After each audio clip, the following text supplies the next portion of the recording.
Guys, ரொம்ப நாளாகவே நானும் வந்துட்டு இந்த சஷ்டி விரதம் பற்றி போடணும்னு நினச்சிக்கிட்டே இருந்தேன். பட் அதுக்கான போட டைமே கிடையாது. இதில் வந்துட்டு நான் என்ன ஃபாஸ்டிங் எடுத்திருந்தேன் அப்படின்னா, நான் வந்து டிஃபன் விரதம்ன்ற மாதிரி வந்து எடுத்திருந்தேன். இது என்ன அப்படின்னா, நான் வந்து எங்கள் வீட்டில் எங்கள் அம்மாயி வந்துட்டு இந்த விரதம் எடுத்திருந்தாங்க. அதாவது அவங்க வந்து திருப்பரங்குன்ற கோவிலில் போய் 10 வருஷமாக வந்துட்டு விரதம் எடுத்து, ஸோ அங்கெல்லாம் வந்துட்டு பார்த்ததில் அவங்க எங்களுக்கு வந்துட்டு சொல்லுவாங்க.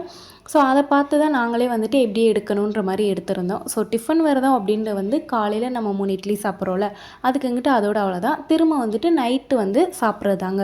மதியம் வந்துட்டு நம்மளுக்கு ஒரு வேளை ரொம்ப பசி வந்துச்சு அப்படின்னா பாலும் பழமும் வச்சு சாப்பிட்டுக்கலாம். அதாவது நான் சாமிக்கிட்ட வந்துட்டு மதியம் பால் பழம் வச்சு கும்பிடுவோம். ஸோ அப்போது வந்துட்டு கும்பிட்டதை வந்து நம்ம எடுத்து வேணா சாப்பிட்டுக்கலாம். இல்லை அப்படின்னா எனக்கு பசி வராதுன்னா நம்ம விட்டுலாங்க. ஸோ இந்த 7 நாளுமே வந்துட்டு நம்ம இப்படி தான் இருக்கணும். அதாவது சோறுன்றது வந்து தொற்றவே கூடாது சுத்தமாக. இந்த மாதிரி தான் வந்து நான் எடுத்திருந்தேன். சோறு அந்த அரிசி கூட நம்ம எடுத்துடக்கூடாது. அந்த மாதிரி நான் இருந்தேன். நம்ம வந்து நார்மல் டைமில் வந்துட்டு நம்ம சும்மா இருந்தால் கூட நம்மளுக்கு சோறோட அருமை தெரியாது.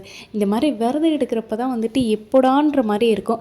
ஸோ அதே மாதிரி கல்யாண சாப்பாடு அந்த டே வந்தப்போ இருக்குது பார்த்தீங்களா ஹாப்பினஸ். நீங்களே அதை கேளுங்க. எங்கள் வீட்டில் எங்கள் அக்கா, நான், அம்மா எல்லாருமே வந்துட்டு இந்த மாதிரி ஃபாஸ்டிங் எடுப்போம். அதாவது அம்மா வந்து நான்வெஜ் மட்டும் சாப்பிடாமல் இருப்பாங்க. அக்காங்களாம் வந்து எப்படின்னா பால் விரதம் வந்து எடுப்பாங்க. பால் பழம் மட்டுமே இந்த 7 நாள் சாப்பிட்டுப்பாங்க. அந்த மாதிரி எடுப்பாங்க. ஆனால் இந்த தடவை வந்துட்டு நான் மட்டும்தான் எடுக்கிற மாதிரி இருந்துச்சு. அவங்களாம் வந்துட்டு இல்லை போதும், நாங்கள் 3 வருஷம் எடுத்துட்டோம், அதோட எங்களுக்குன்றப்போ வந்து எடுத்துக்கிறோன்னு சொல்லிட்டாங்க. சரி ஓகேன்னு சொல்லி விட்டாச்சுங்க நாங்களும். அதுக்கப்புறம் வந்துட்டு லாஸ்ட்டாக 7ஆம் நாள் சமைக்கிறதுக்கு வந்துட்டு அக்கா நான் வந்து சமைக்கிறேன்னு சொல்லியிருந்தேன். ஏன்னா எங்கள் வீட்டில் சமையல் பெஸ்ட்டுன்னா அது அக்கா தான். எனக்கா சாப்பாடு ரெடியா? ரெடி. என்னென்னு பார்த்துடலாமா? பார்த்துடலாம். ஃபஸ்ட்டு ஒயிட் ரைஸ், நல்லா நெய், முருங்கைக்காய், கத்திரிக்காய் போட்ட சாம்பார், உருளைக்கிழங்கு கிரேவி, பால் கறி, முட்டைக்கோஸ் பொரியல், அடுத்து பாயாசம். சூப்பர். ஓகே,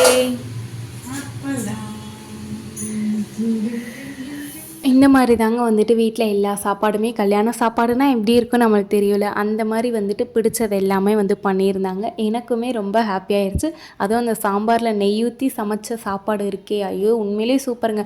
நம்ம நார்மல் டேஸில் சும்மா சாம்பார் வைக்கிறத விட இந்த மாதிரி விரத சாப்பாடுன்னு செஞ்சாலே அதோட டேஸ்ட்டே சூப்பராக தான் இருக்கும் போல். ஸோ அந்த மாதிரி தான் வந்து சாமிக்கு படைச்சிட்டு அதுக்கப்புறம் தீவரணம் எல்லாமே காட்டிட்டு முதல்ல என்னை வந்து அம்மா உட்கார சொல்லி நீ சாப்பிடு அப்படின்னு சொல்லியிருந்தாங்க. சரின்னு எனக்கு இலையை போட்டுட்டு அப்படியே சாமிக்கு நானும் சேர்ந்து சாப்பிட்டாச்சு. அதுக்கப்புறம் அக்காங்க, அப்பா, அம்மா எல்லோரும் சாப்பிட்டாச்சு. அப்புறம் எங்கள் வீட்டு குட்டி முருகனை விட்டுட்டோமேன்னு சொல்லிட்டு அவரும் நாங்கள் சாப்பிட்றத பார்த்துட்டு வரேனாரு. சரி வாங்க உட்காருங்கன்னு சொல்லிட்டு அந்த குட்டி முருகனையும் உட்கார வச்சு சாப்பாடை போட்டாச்சு.